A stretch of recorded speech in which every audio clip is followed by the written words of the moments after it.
गुजरात में बीजेपी की बम्पर जीत ने विरोधियों के होश उड़ा दिए हैं। नतीजे सामने आते ही देश की सबसे पुरानी पार्टी कांग्रेस और आम आदमी पार्टी के परकच्चे उड़ गए।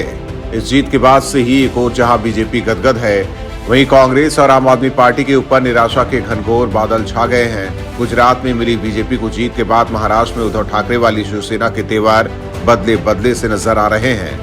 अभी तक बीजेपी और मोदी को गालियां देने वाली शिवसेना अचानक मोदी की सम्मान में नतमस्तक हो गई है। पीएम मोदी की ऐसी तारीफ शिवसेना के मुखपत्र सामना में की गई है, जिसे पढ़ने के बाद विरोधी कोमा में चले जाएंगे। शिवसेना के मुखपत्र सामना में न सिर्फ गुजरात में हुई इस जीत के लिए प्रधानमंत्री को वजह बताया, बल्कि ये भी कहा कि मोदी गुजरात के गौरव पुरुष हैं। मुखपत्र सामना में लिखा गया है कि ये पहले से पक्का था कि गुजरात में मोदी सरकार की ही जीत होगी। इसे लेकर किसी के मन में कोई संदेह नहीं था। पीएम मोदी ने 15 साल तक राज्य का मुख्यमंत्री रहते हुए कई बड़े काम किए, राज्य को आगे बढ़ाने के लिए कई कदम उठाए। यही वजह है कि जनता ने भी इस बार के चुनाव में साबित किया कि पीएम मोदी ही इस राज्य के लिए सही है। मोरबे पुल हादसा भी मोदी की छाप लोगों के दिल से हटा नहीं पाया, क्योंकि मोदी ही गुजरात के गौरव पुरुष हैं। बता दें कि शिवसेना ने पीएम मोदी की तारीफ ऐसे वक्त पर की जब महाराष्ट्र में शिवसेना प्रमुख उद्धव ठाकरे अपनी पार्टी बचाने के लिए जूझ रहे हैं। वहीं शिवसेना टूट के लिए उद्धव ठाकरे और संजय राउत बीजेपी को भी जिम्मेदार ठहराते रहे हैं, लेकिन शिवसेना सांसद संजय राउत पात्रा चौल घोटाले में सजा काट कर जब से बाहर निकले हैं, उनके सुर बदले बदले से लग रहे हैं। वहीं पीएम मोदी की तारीफ कर क्या शिवसेना बीजेपी के साथ फिर से साठगांठ करना चाहती है, ये देखने वाली बात होगी। ब्यूरो रिपोर्ट, न्यूज़ चौक।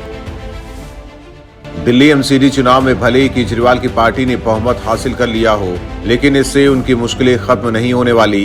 करप्शन का खेल जो केजरीवाल की सेना खेल रही है, उसमें आपके तमाम नेता फंसते जा रहे हैं। सिसोदिया, सत्येंद्र जैन, अमानतुल्लाह खान के बाद अब केजरीवाल के एक और करीबी पर गंभीर आरोप लग रहे हैं।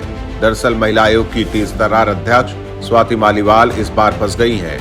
कुछ समय पहले दिल्ली महिला आयोग में नियुक्तियों में अनियमितताओं के मामले में राउ रेवेन्यू कोर्ट ने आयोग की अध्यक्ष स्वाति मालीवाल के साथ सदस्य प्रेमिला गुप्ता, सारिका चौधरी और फरहीन मलिक के खिलाफ आरोप तय कर दिए।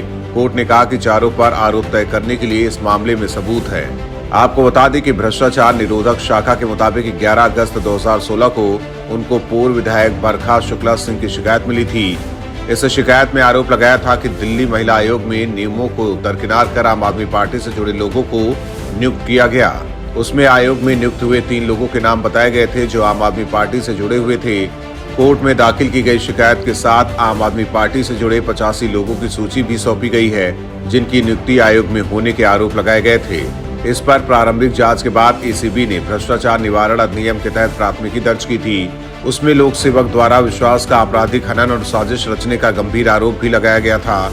इस मामले के आरोप पत्र में स्वाति मालीवाल और उनके साथ नियुक्त हुए 3 सदस्यों को आरोपित बनाते हुए दावा किया गया कि आयोग ने स्टाफ की संख्या बढ़ाने के लिए महिला एवं बाल विकास विभाग से अनुमति नहीं ली थी। जांच के दौरान आयोग की ओर से जवाब दिया गया था कि नियुक्तियों के लिए साक्षात्कार कराए गए थे, लेकिन इस संबंध में कोई रिकॉर्ड पेश नहीं किया गया। आरोप पत्र में ये भी दावा किया गया कि 2 लोगों का वेतन नियमों का उल्लंघन कर कुछ ही समय में दोगुना कर दिया गया। हालांकि मामले को लेकर स्वाति मालीवाल खुद को बेकसूर बता रही हैं, लेकिन अब मामला कोर्ट में है। ऐसे में जांच के बाद दूध का दूध पानी का पानी होगा। ब्यूरो रिपोर्ट, न्यूज़ चौक। पूरे देश की नजर जहां गुजरात और हिमाचल प्रदेश के चुनाव परिणामों पर थी, वहीं बिहार में एक ऐसा खेल हो गया जिस पर ज्यादा लोगों का ध्यान नहीं गया। बिहार के कुढ़नी विधानसभा उपचुनाव का नतीजा सबसे ज्यादा चौंकाने वाला रहा। विपक्षी एकता का झंडा उठाए बिहार के मुख्यमंत्री नीतीश कुमार की पार्टी जेडीयू के प्रत्याशी मनोज कुशवाहा सारे समीकरण पक्ष में रहते हुए चुनाव हार गए। राजनीतिक पंडितों का मानना है कि जेडीयू आरजेडी का वोट प्रतिशत मिला दे तो बिहार में महागठबंधन इतना मजबूत हो जाता है कि किसी पार्टी के लिए उसके सामने टिकना आसान नहीं है। ये सीट नीतीश कुमार की प्रतिष्ठा का सवाल भी बन गई थी।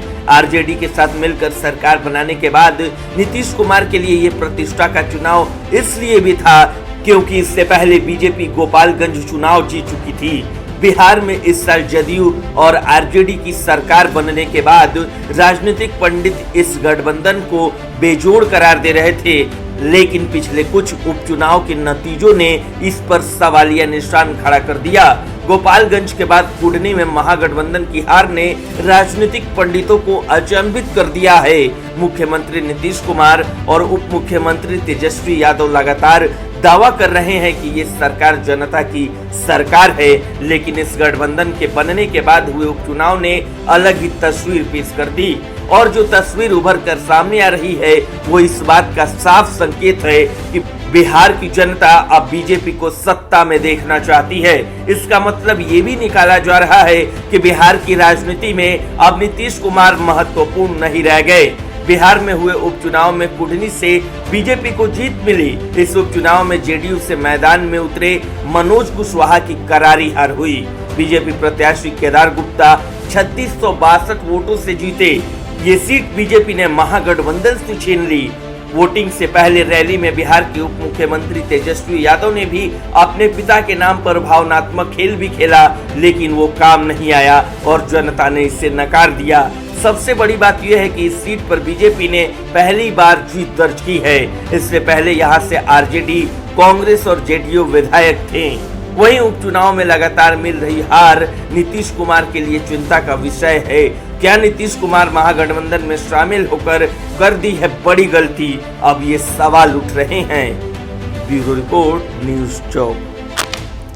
दिल्ली में भले ही आम आदमी पार्टी और मुख्यमंत्री अरविंद केजरीवाल ने एमसीडी का चुनाव जीत लिया, लेकिन अभी खेल बाकी है, क्योंकि चुनाव के बाद अब शुरू होगा दिल्ली के उपराज्यपाल वीके सक्सेना का एक्शन। उपराज्यपाल और केजरीवाल के बीच तकरार की नई जमीन भी तैयार हो गई है।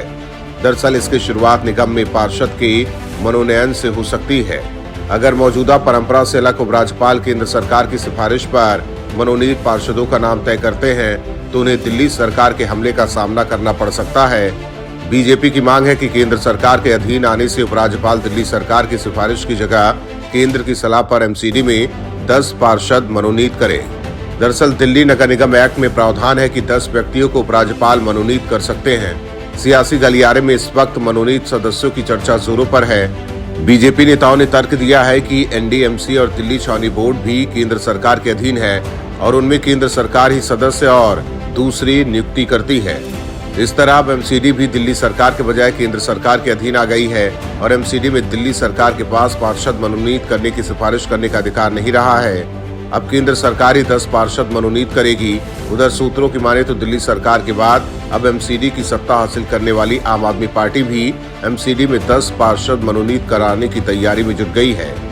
केजरीवाल की सरकार जल्द ही एमसीडी में 10 पार्षद मनोनीत करने की प्रक्रिया शुरू करेगी, जबकि बीजेपी एमसीडी में 10 पार्षद मनोनीत कराने के मामले में काफी सक्रिय हो चुकी है और वो एमसीडी में पार्षद मनोनीत कराने के लिए विशेषज्ञों की सूची बनाने में जुट गई है। बता दें कि एमसीडी के 12 में से 4 जोन में पहले ही बहुमत है। अगर बीजेपी के 10 पार्षद और हो जाते हैं तो स्थायी समिति के अध्यक्ष पद पर कब्जा कर सकती है और केजरीवाल ये होने देना नहीं चाहते हैं। ऐसे में अब उपराज्यपाल और केजरीवाल के बीच गहमा गहमी बढ़ सकती है। ब्यूरो रिपोर्ट, न्यूज़ चौक। दिल्ली में मुख्यमंत्री अरविंद केजरीवाल के कई नेता हवालात की सैर कर रहे हैं। भ्रष्टाचार का खुला खेल दिल्ली में चल रहा है, लेकिन केजरीवाल के नेताओं के खिलाफ कार्रवाई भी जोरों पर है। उपराज्यपाल की सख्ती का असर ये है कि केजरीवाल के नेता तिहाड़ में रहने को मजबूर हैं। हालांकि वो बात अलग है कि वहां उनका मसाज हो रहा है। वहीं इन सब के बीच केजरीवाल की पार्टी ने एमसीडी का चुनाव जीत लिया और उन्हें विरोधियों पर निशाना साधने का मौका मिल गया। लेकिन केजरीवाल को यह भी एहसास हो गया है कि उनके नेता कहीं न कहीं मलाई खा रहे हैं। इसलिए केजरीवाल ने अपने नए नवेले पार्षदों को कई तरह की नसीहत दे डाली है। इस दौरान केजरीवाल ने अपने पार्षदों से अगले 5 साल जनता की सेवा करने की बात कही। पार्षदों से अरविंद केजरीवाल ने कहा कि बीजेपी के दुष्प्रचार के बावजूद जनता ने हमारी पार्टी को वोट दिया। केजरीवाल ने कहा कि बीजेपी के नेताओं ने हमें बदनाम करने में कोई कसर नहीं छोड़ी।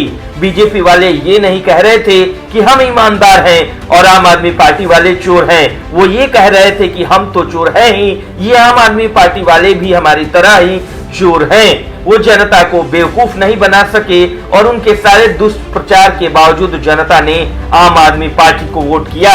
केजरीवाल ने अपने पार्षदों को चेताते हुए कहा कि अगर आपने पैसे लेने चालू कर दिए तो आपकी इज्जत तो जाएगी ही, साथ ही आप पूरी तरह बर्बाद हो जाओगे। सीबीआई ईडी वाले भी आएंगे और जेल भी जाना पड़ेगा। और अगर आप ईमानदारी से काम नहीं करते हैं तो पार्टी भी आपके लिए कुछ नहीं कर पाएगी। इसके साथ ही अरविंद केजरीवाल ने अपने नवनिर्वाचित पार्षदों को ईमानदारी का पाठ पढ़ाते हुए कहा कि अगर आपने ईमानदारी से काम किया तो जनता भरपूर प्यार और इज्जत देगी। बेशक काम कम करना लेकिन पैसे मत लेना, कहीं ऐसा ना हो इस बार हमने बीजेपी के खिलाफ भ्रष्टाचार के खिलाफ चुनाव लड़ा था, अगली बार बीजेपी हमारे भ्रष्टाचार के खिलाफ चुनाव लड़े। इसलिए मैं आपसे कहना चाहता हूं कि बेशक दो काम कम करना लेकिन कभी किसी से पैसे नहीं लेना। वहीं केजरीवाल के संबोधन से साफ लग रहा है कि उन्हें अभी से ही डर सता रहा है कि कहीं उनके पुराने नेताओं की तरह ये नए पार्षद घूसखोर निकल गए तो उनकी खटिया खड़ी हो जाएगी। ब्यूरो रिपोर्ट, न्यूज़ चौक।